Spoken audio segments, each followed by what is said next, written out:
In the Russian Empire, the main center for Yiddish culture, of course, it was Warsaw. Warsaw was the center of predominantly commercial Yiddish culture, publishing newspapers with a high circulation, publishing books. The main publishers were in Warsaw.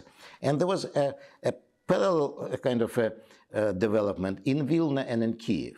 They opposed this commercial, lowbrow culture and wanted to develop highbrow Yiddish literature. Vilna was good at producing theoreticians, and Kiev was good at producing, it happened, Yiddish writers.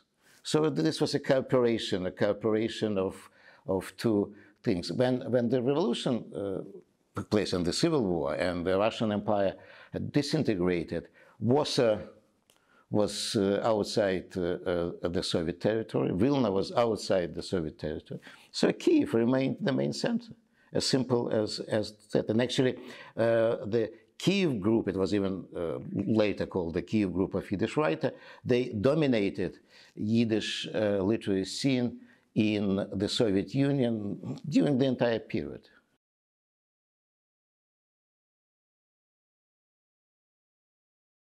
And Kiev was a rich city. It was outside the pale of Jewish settlement. And it happened that Kiev had a very peculiar structure of the Jewish population, because a regular Jewish person, it was difficult for such a family, for such an individual to settle in Kiev. So Kiev was a place where a very significant number of wealthy, and some of them were fabulously wealthy Jews lived. And at the same time, there was also a segment of not wealthy Jews, but who got such a permission because they were qualified in various fields, and as a result, they were allowed to settle. And as you know, Sholem Aleichem used to live in Kiev for a long period of time, apparently. This was important.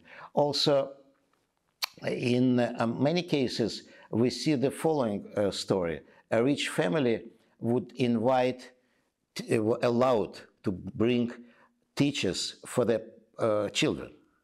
And of course, a rich family would find the best. And some remarkable, whatever it means remarkable, meant remarkable at that time, person would become a teacher. And at the same time, such a person would write in Hebrew, and then Sholem Aleichem encouraged this person to write in Yiddish. So there was some basis. And Kiev in general was one of the places where many Jews were highly educated or interested in education, and some of them became interested in Yiddish.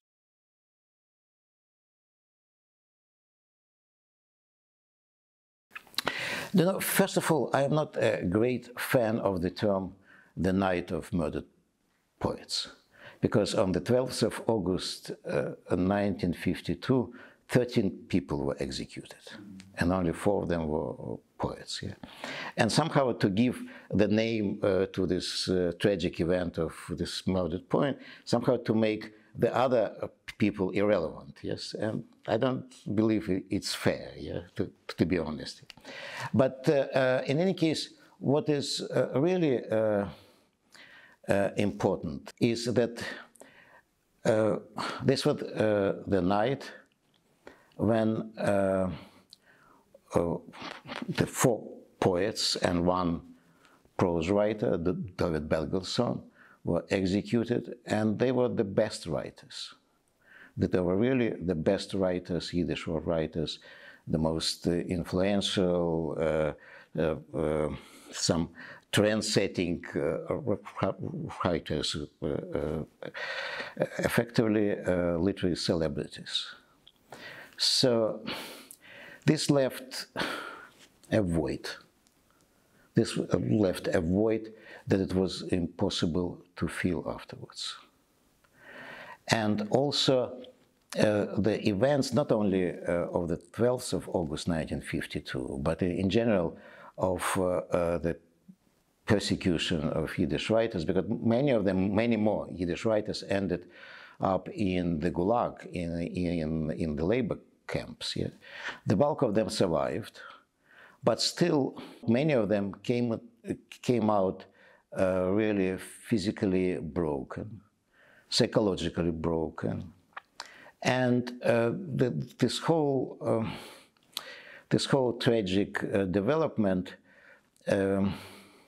brought, I would say, poison into this literary milieu in general, in Ukraine or in general in the Soviet Union, because people somehow were divided into two groups first. Those who were in the camps and those who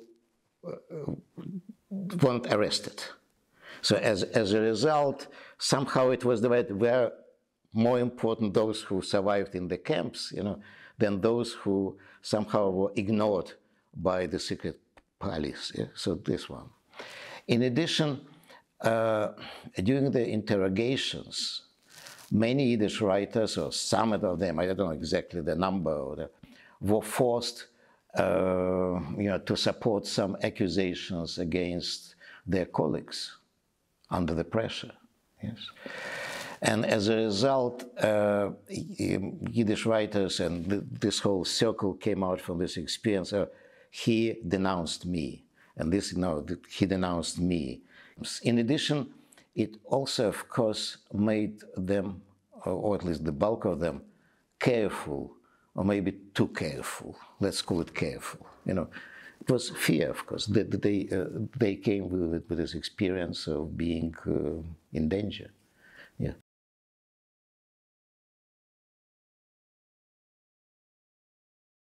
For the first time, during almost the entire Soviet period, officially the event of execution, of a trial and execution of a group of these figures from the Jewish Anti-Fascist Committee didn't exist. The authorities didn't recognize it. The date, the 12th of August 1952, couldn't be mentioned. Sometimes people would find a way how to mention. For example, in 1984, a dictionary came out, a Russian Yiddish dictionary. So the editor introduced in the entry 12, yes, an example. There were no examples to the entry 11 or 13, but to the entry 12, he introduced an example, the 12th of August. It is somehow, a hidden memorial, yeah, he introduced. But officially, it became possible to mention and to write about the events around the 12th of August 1952 as late as December 1989. So when it became possible to write, some of the surviving writers started writing their memoirs. And once again, it was even a competition, bitter competition, between the memoirs. So it is during the entire Soviet period, the remaining part of the Soviet period, there was a trace of what had happened here in 1952 and around 1952.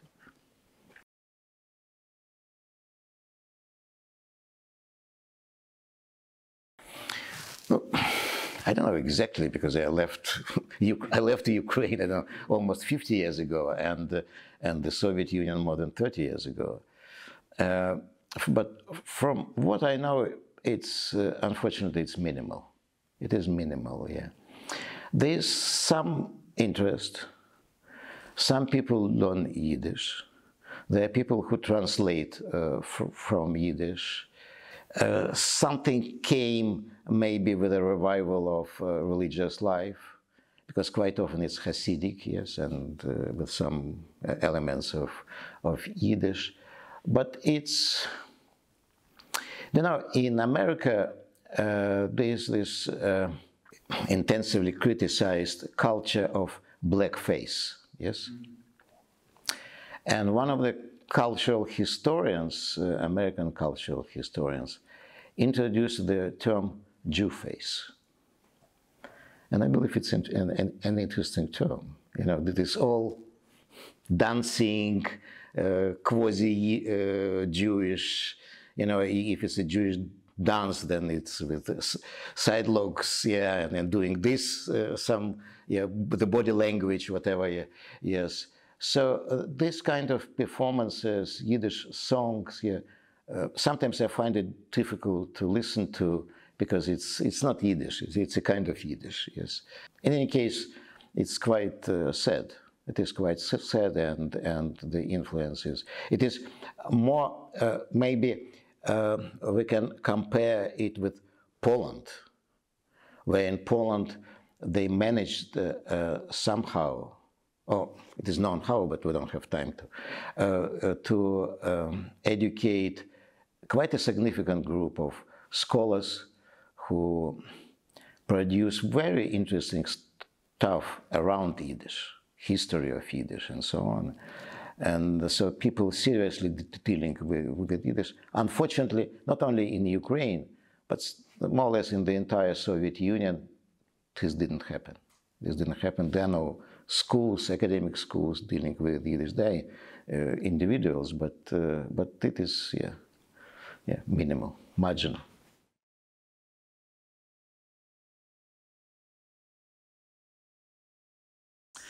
I don't know.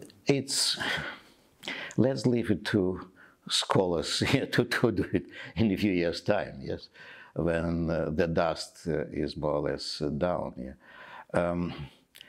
Problem is, and I had a chance to see it and to listen to it, that in quite a significant number of cases, Jews react, or at least initially reacted, maybe afterwards it changed, but I know such a reaction, applying history.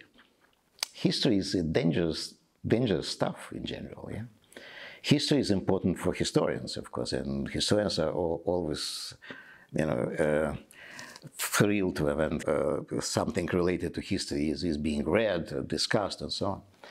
But history, also, if you take something from history and apply to a contemporary situation, it can be tricky. And some people recall Bogdan Khmelnytsky, 1648, 1649, yes? And to take this 1648, 1649 as an argument in a discussion about Ukrainians in 2022, it's a bit ridiculous, yes?